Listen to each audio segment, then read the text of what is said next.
السلام علیکم ورحمۃ اللہ وبرکاتہ۔ القمر ویڈیوز کے مقبول عام سلسلہ واقعات کی ایک نئی ویڈیو کے ساتھ آپ کی خدمت میں حاضر ہیں۔ ہماری آج کی اس ویڈیو کا عنوان ہے اللہ تعالیٰ کے برگزیدہ رسول جلیل القدر پیغمبر حضرت ہود علیہ السلام۔ ناظرین، اگر آپ نے ابھی تک ہمارے اس چینل کو سبسکرائب نہیں کیا تو برائے مہربانی سبسکرپشن کے بٹن پر کلک کر لیجئے اور ساتھ میں لگے گھنٹی کے نشان کو بھی پریس کر دیں تاکہ آپ کو ہماری آنے والی تمام ویڈیوز کے نوٹیفیکیشن کی اطلاع بر وقت مل سکے۔ شکریہ۔ شروع کرتے ہیں آج کی ویڈیو۔ اس سے پہلے کہ آپ ویڈیو شروع کریں، آپ کی خدمت میں ایک خوشخبری ہے، اور خوشخبری یہ ہے کہ ویڈیو کے آخر میں ان تمام چینل مالکان کے لیے خوشخبری موجود ہے جو اپنے چینل کی فری میں پروموشن کروانا چاہتے ہیں۔ شکریہ۔ حضرت ہود علیہ السلام ایک انتہائی حسین اور وجیح شخصیت کے مالک تھے۔ قد و قامت تو ویسا ہی تھا، مگر ان کا رنگ و روپ خوب سرخ و سفید تھا، دیکھنے والا متاثر ہوئے بغیر نہیں رہ سکتا تھا۔ وہ اس وقت ایک چوپال میں اپنی قوم کے سرداروں کے ساتھ بیٹھے ہوئے تھے۔ اثر اسے بتا چکا تھا کہ سیدنا ہود علیہ السلام خود بھی قوم کے سب سے بڑے اور باعزت قبیلے خلود کے ایک فرد تھے۔ ان کی ذاتی حیثیت، وجاہت اور خاندانی وقار کی بنا پر ان کا ایک عمومی احترام تھا، مگر دعوت حق شروع کرنے کے بعد صورتحال یہ تھی کہ قوم نے ان کا انکار کر دیا۔ یہ کشمکش کافی عرصے سے چل رہی تھی، مگر قوم کسی دلیل سے مان ہی نہیں رہی تھی۔ چنانچہ اللہ تعالیٰ نے اپنے قانون کے مطابق فیصلہ کن عذاب دینے سے پہلے ان پر خشک سالی مسلط کر دی تھی۔ اس برس بارشیں نہیں ہوئیں، جس سے پیداوار کچھ کم ہوئی تھی، مگر قحط کی کیفیت نہیں تھی، کیونکہ ابھی ان کے چشمے خشک نہیں ہوئے تھے۔ اثر نے اسے بتایا تھا کہ باغ میں اس شخص کے چوری سے پھل توڑنے اور جواب میں اسے مار ڈالنے جیسے سنگین جرم کی ایک وجہ یہ تھی کہ اس دفعہ پیداوار کچھ کم ہوئی تھی۔ یہ مصیبت اس لیے تھی کہ قوم شاید اصلاح پر آمادہ ہو جائے۔ چنانچہ اسی جذبے سے سیدنا ہود علیہ السلام اس وقت سرداروں کی مجلس میں ایک دفعہ پھر انہیں سمجھانے آئے تھے۔ اب نائمہ خود اپنی آنکھوں سے دیکھ رہی تھی کہ انہیں کیا جواب مل رہا تھا۔ حضرت ہود علیہ السلام انہیں توحید کی دعوت دے رہے تھے اور بتوں کی بے وقعتی پر قائل کرنے کی کوشش کر رہے تھے، مگر ان کی باتوں سے قوم کے سرداروں کا پارا آسمان پر جا پہنچا تھا۔ ان میں سے ایک نے کہا، ہود، یہ بے وقوفی کی باتیں بند کرو، تم یا تو احمق ہو یا جھوٹے۔ یہ ہمارے معبود ہیں جن کی ہمیشہ سے عبادت ہوتی رہی ہے۔ حضرت ہود علیہ السلام نے بڑی نرمی اور ملائمت سے سمجھاتے ہوئے کہا، بھائی، ایسا نہیں ہے، میں احمق نہیں ہوں، بلکہ تمہارے رب کا فرستادہ ہوں۔ میں تو اس کا پیغام تم تک پوری دیانتداری اور احساس ہمدردی کے ساتھ پہنچا رہا ہوں۔ میں اس کام کا کوئی بدلہ بھی تم سے نہیں چاہتا۔ دیکھو، تم جانتے ہو کہ تم نوح علیہ السلام کی اولاد ہو۔ تم یہ بھی جانتے ہو کہ قوم نوح کو کس طرح اسی بت پرستی کے جرم میں ہلاک کیا گیا۔ اس کے بعد تمہیں اللہ نے اتنی قوت و طاقت عطا کی، باغ و چشمے عطا کیے، مال و اولاد سے نوازا، بارشیں ہوئیں، پیداوار کی کثرت کی۔ اب چاہیے کہ اسی ایک رب کی تم عبادت کرو جس نے یہ سب کچھ عطا فرمایا۔ اس پر ایک اور سردار بولا، میاں جانے دو یہ باتیں، یہ ہمارے ان داتاؤں اور بتوں کی بخشش ہے۔ یہی ہمیں سب دیتے ہیں اور ہماری ہر مشکل دور کرتے ہیں۔ یہی اب ہماری اس مشکل کو ٹالیں گے۔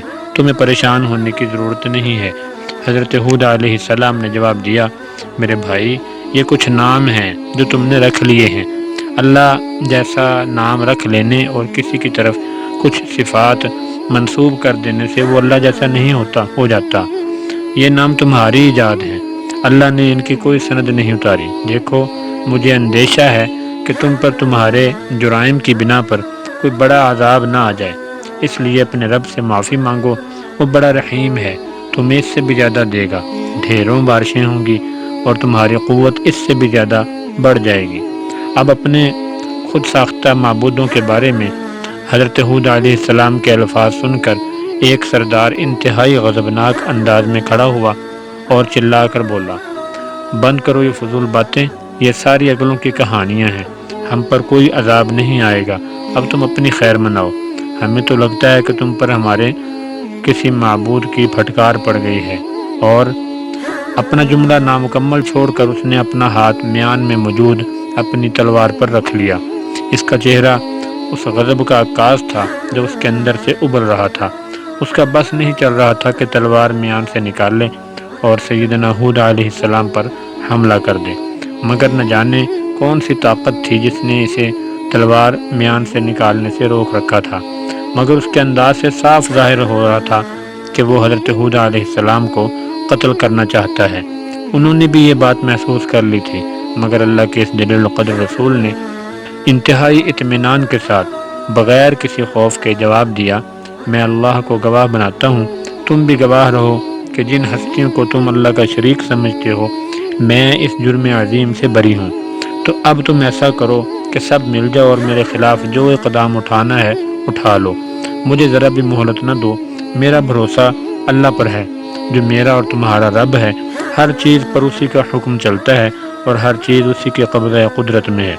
اب تم نے جھٹلا دیا ہے تو جان لو میں نے تمہیں پیغام رسالت پہنچا دیا ہے، اب تمہاری جگہ دوسری قوم کو اقتدار دے دیا جائے گا اور تم کچھ نہیں کر سکو گے، میرا رب ہر چیز پر نگران ہے، اب میں بھی انتظار کرتا ہوں اور تم بھی انتظار کرو۔ یہ کہہ کر سیدنا ہود علیہ السلام اٹھے اور اطمینان کے ساتھ چلتے ہوئے باہر چلے گئے۔ ان کے ساتھ 2-3 لوگ اور بھی اٹھے اور ان کے پیچھے پیچھے چل پڑے۔ نائمہ نے اثر سے پوچھا، یہ کون لوگ ہیں؟ اثر نے جواب دیا، یہ ان کے گنتی کے چند پیروکاروں میں سے کچھ ہیں، یہی وہ لوگ ہیں جن کی طرف سیدنا ہود علیہ السلام نے اشارہ کیا تھا کہ اب ایک دوسری قوم کو عاد کی جگہ اقتدار دیا جائے گا۔ یہ اس قوم کے ساتھ سیدنا ہود علیہ السلام کی آخری گفتگو ہے۔ اس گفتگو میں فیصلہ کن بات ہو گئی ہے۔ حضرت ہود علیہ السلام نے نصیحت کو آخری درجہ میں واضح کر دیا اور ان کی قوم جواب میں ان کے قتل کی دھمکی پر اتر آئی ہے۔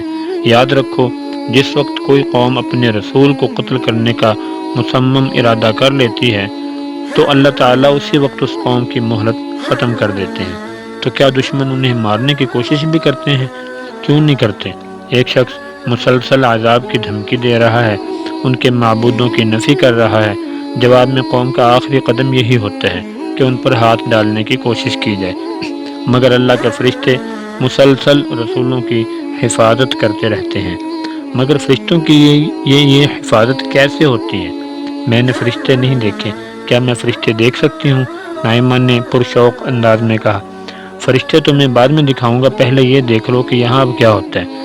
یہ چوپال والی گفتگو سے اگلا دن تھا، سورج طلوع ہو چکا تھا، قوم عاد کے تمام چھوٹے بڑے اپنی بستی کی مرکزی عبادت گاہ میں موجود تھے۔ یہ عبادت گاہ ایک بلند پہاڑی ٹیلے پر واقع تھی اور قوم عاد کے فن تعمیر کا بہترین نمونہ تھی۔ بلند و بالا ستونوں پر قائم یہ عالی شان عمارت زبان حال سے ہر دیکھنے والے کو یہ پیغام دے رہی تھی کہ قوم عاد کو کبھی نہیں مٹنا، اس عظمت کو کبھی فنا نہیں ہونا۔ مگر اس وقت قوم کو متوقع قحط سے فنا کا جو خطرہ درپیش تھا، اس نے ساری قوم کو یہاں آ کر اپنے جھوٹے معبودوں کے سامنے گڑ گڑانے پر مجبور کر دیا تھا۔ اس مقصد کے لیے قوم عاد کے تمام بت سامنے رکھے ہوئے تھے، پروہت خصوصی پوجا کروا رہے تھے جس میں بارش کے لیے خصوصی دعائیں کی جا رہی تھیں۔ اثر نائمہ کو لے کر مندر کی چھت پر چڑھا ہوا تھا۔ یہاں سے ایک طرف یہ پوجا پاٹ نظر آ رہی تھی اور دوسری طرف تمام بستی اور ارد گرد کا تمام علاقہ نظروں کے سامنے تھا۔ اس وقت وہ نائمہ کو کل شام کو پیش آنے والے ان واقعات کے بارے میں بتا رہا تھا جس کا اسے علم نہیں تھا۔ اس نے بتایا کہ کل شام کے گفتگو میں حضرت ہود علیہ السلام کے جانے کے بعد ان کی قوم کے سرداروں نے فیصلہ کر لیا تھا کہ بس بہت ہو چکی، جو چیلنج حضرت بھری مجلس میں انہیں دے کر گئے تھے، اس کے بعد یہ ان کی عزت کا مسئلہ تھا کہ حضرت ہود علیہ السلام کو ختم کر دیا جائے۔ چنانچہ اس کام کے لیے اسی رات کو فیصلہ کر لیا گیا، مگر ان احمقوں کو یہ معلوم نہیں تھا کہ اصل فیصلہ ان کے ختم کیے جانے کا ہو چکا ہے۔ چنانچہ اللہ تعالیٰ نے عذاب کے آنے سے قبل حضرت ہود علیہ السلام کو فوراً ہجرت کا حکم دے دیا۔ وہ سورج ڈوبتے ہی اپنے اہل ایمان ساتھیوں کے ساتھ بستی سے نکل گئے۔ قوم عاد کے سردار جب ان کے گھر پہنچے تو وہاں کسی کو نہیں پایا، چنانچہ وہ ہاتھ ملتے ہوئے اپنے گھروں کو لوٹ آئے، مگر وہ اس سے بے خبر تھے کہ اگلی صبح ان کے لیے کیا قیامت لے کر آنے والی ہے، جبکہ اس قیامت سے پہلے حضرت ہود علیہ السلام اور ان کے ساتھی بستی سے بہت دور جا چکے تھے۔ عصر اور نائمہ ایسی جگہ پر کھڑے تھے جہاں سے ایک طرف بستی کا منظر نظر آ رہا تھا تو دوسری طرف دور دور تک پھیلے باغات اور میدان کا منظر تھا۔ مطلع صاف تھا اور سورج کی روشنی میں ہر منظر صاف نظر آ رہا تھا۔ اس بلندی سے نائمہ کو اندازہ ہوا کہ واقعی قوم عاد کے گھر بڑے اونچے اونچے تھے۔ گو طرز تعمیر نائمہ کے دور جیسا تو ہرگز نہیں تھا، مگر اپنے دور کے اعتبار سے بلا شبہ وہ بہت آگے کھڑے تھے۔ نائمہ سوچ رہی تھی کہ مضبوط اور بلند عمارات پر مشتمل یہ بستی کس طرح تباہ ہوگی، کیا طوفان آئے گا یا زلزلہ یا کچھ اور ہوگا؟ اس کا نائمہ کو اندازہ نہیں تھا۔ اس نے عصر سے سوال کیا، یہ قوم کیسے تباہ ہوگی؟ عصر نے جواب دیا، جلدی کیا ہے، جو بھی ہوگا ابھی تمہارے سامنے ہی ہوگا، دیکھتی جاؤ۔ زیادہ دیر نہ گزری تھی کہ عصر نے ایک سمت اشارہ کیا۔ دور افق پر بادل نمودار ہوئے۔ رفتہ رفتہ یہ بادل قریب آنے لگے۔ پوجا میں مصروف لوگوں میں سے بھی کسی نے نظر اٹھا کر یہ بادل دیکھ لیے۔ تھوڑی ہی دیر میں شور مچ گیا۔ یہ دیکھ کر عصر نے کہا، یہ احمق سمجھ رہے ہیں کہ ان کی دعائیں قبول ہو چکی ہیں، ان کے بتوں نے ان پر بارش لانے والے بادل بھیج دیے ہیں، مگر ان کو نہیں معلوم تھا کہ ان بادلوں میں بارش نہیں ہے بلکہ عذاب الہی ہے۔ نائمہ نے عصر کی بات سن کر مجمع کو غور سے دیکھا۔ تمام لوگ خوشی اور سرشاری کے عالم میں چلا رہے تھے۔ وہ اپنے بتوں کی مدح سرائی میں نعرے لگا رہے تھے اور ان کی حمد میں نغمے گا رہے تھے۔ بہت سے لوگ خوشی کے عالم میں میدانوں اور اپنے گھروں کی طرف دوڑ گئے، پروہت ہاتھ ہلا ہلا کر مجمع کو اپنی صداقت اور مقبولیت کا یقین دلا رہے تھے۔ کچھ لوگ بتوں کے قدموں میں گر کر ان کا شکریہ ادا کر رہے تھے۔ بستی والوں کو بھی اب اندازہ ہو چکا تھا کہ یہ دیوتاؤں کا کرم نہیں بلکہ اللہ واحد القہار کا غضب آ چکا ہے۔ حضرت ہود علیہ السلام جس عذاب کی وعید دے رہے تھے وہ آ چکا ہے۔ چنانچہ زبردست ہلچل مچ گئی۔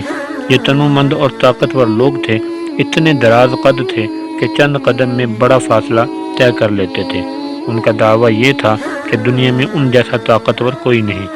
اب انہیں پتہ چلا کہ اصل طاقتور کون ہے، مگر اب بہت دیر ہو چکی تھی۔ یہ لوگ پناہ کی تلاش میں بھاگنے لگے۔ ابھی آندھی اپنے جوبن پر نہیں آئی تھی، مگر پھر بھی انہیں بھاگنے میں بہت مشکل ہو رہی تھی۔ ہوا کا زور اس قدر شدید تھا کہ گویا کوئی ٹھوس دیوار لوگوں کو آگے بڑھنے سے روک رہی ہے۔ جس کا جہاں سینگ سمایا وہ ادھر دوڑ پڑا۔ لوگ اپنے بھائی بندوں، بیوی اور اولاد، ماں باپ اور رشتہ داروں کو بھول گئے۔ ہر شخص کو اپنی پڑی تھی، ہر شخص اپنے لیے پناہ ڈھونڈ رہا تھا، مگر اب پناہ کا وقت گزر چکا تھا۔ نائمہ عصر کے سہارے کھڑی تھی۔ اسے آندھی سے کوئی مسئلہ محسوس نہیں ہو رہا تھا۔ وہ صاف دیکھ سکتی تھی کہ ہوا طوفانی رفتار سے چل رہی تھی اور لوگوں کو اٹھا اٹھا کر زمین پر پٹک رہی تھی یا کسی رکاوٹ سے ٹکرا دیتی تھی۔ ہوا کے ساتھ مٹی بھی اڑ رہی تھی، مگر شاید یہ عصر کے ساتھ کا اثر تھا کہ نائمہ مٹی کے باوجود پورا منظر صاف دیکھ سکتی تھی۔ عبرت کا ایسا نظارہ تو اس نے طوفان نوح علیہ السلام میں بھی نہیں دیکھا تھا۔ وہاں وہ کشتی میں تھی جہاں ہر شخص محفوظ تھا، وہاں اس نے فرد کو مرتے ہوئے بھی نہیں دیکھا تھا، مگر یہاں ایک ایک شخص کے بے بسی سے مرنے کا منظر اس کے سامنے تھا۔ ایک ہفتے بعد یہ آندھی تھمی، مگر اب یہ پورا علاقہ جو عذاب سے قبل باغوں سے بھرا ہوا شاداب میدانی علاقہ تھا، مٹی کے ٹیلوں میں تبدیل ہو چکا تھا۔ یہ ٹیلے پہاڑوں کی طرح بلند تھے۔ نائمہ عصر کے ساتھ مٹی کے ایک ایسے ہی پہاڑ جیسے بلند ٹیلے پر کھڑی تھی۔ تا حد نظر سوائے مٹی کے ٹیلوں کے کچھ نظر نہیں آتا تھا۔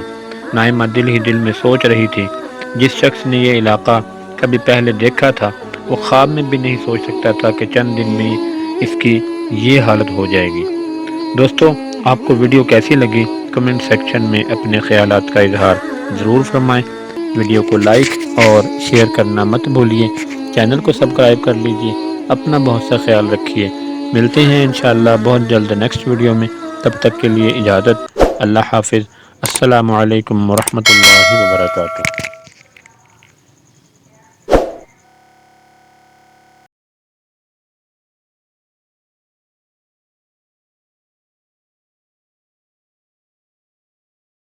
ویڈیو کے شروع میں جس پروموشن کا ذکر کیا گیا تھا اس کی تفصیلات یہ ہیں کہ جو بہن بھائی اپنے یوٹیوب چینل کی فری میں پروموشن یعنی ایڈورٹائزنگ کروانا چاہتے ہیں، وہ اسی ویڈیو کے کمنٹ سیکشن میں اپنے چینل کا لنک اور مختصر تعارف یعنی کہ آپ کے چینل پر کس قسم کی ویڈیوز پیش کی جاتی ہیں لکھیں، ہم آپ کے چینل کو پروموٹ کریں گے انشاءاللہ۔ بہت بہت شکریہ من جانب القمر ویڈیوز۔